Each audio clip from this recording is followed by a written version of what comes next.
أو كانوا غزا لو كانوا عندنا ما ماتوا وما قتلوا. Allah warns the Muslims and says, "O believers, do not be like disbelievers,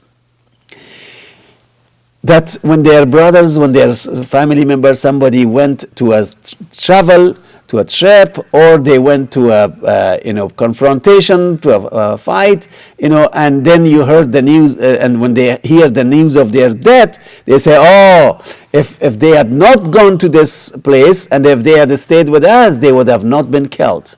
They would have not been died. Died and killing, both of them is mentioned here.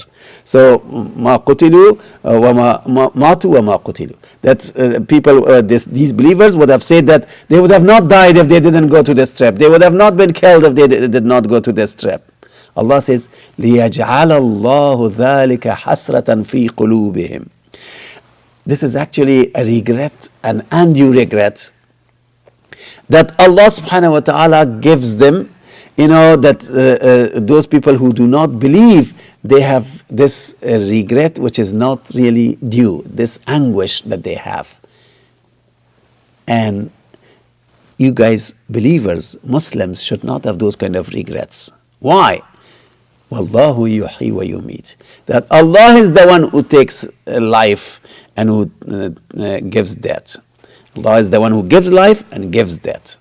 Wallahu bima ta'amaluna basir, and Allah is watching you and knows your actions and your thoughts.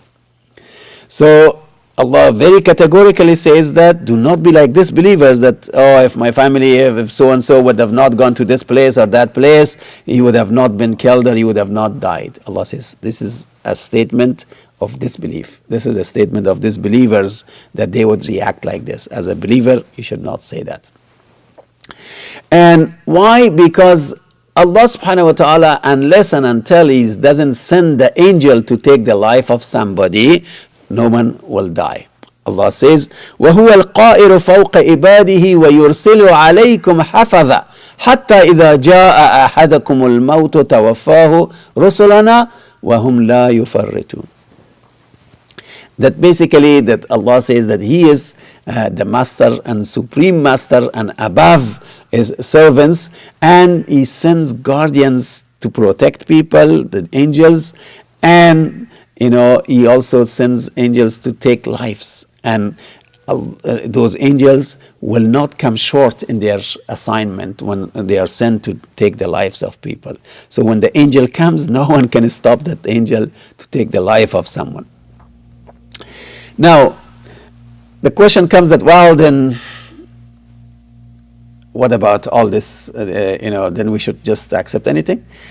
We should accept the time of the death, but the cause of the death, of course, we have to worry about it in terms of our own human efforts, in terms of our human choices. So, since we do not know whether our time is up or not, or whether the time of this person is up or not, we must take every measure to prevent that. Every measure from human point of view based on the teachings of Allah subhanahu wa ta'ala. So we should save our lives and save lives of others as much as possible, as much as we have control. But if it happens, then we should accept it. Because no matter how much efforts you make, sometimes, in terms of death, if the time is up, our efforts will not avail anything. So we have to take our precautions, but we have to also accept it when it happens beyond our control.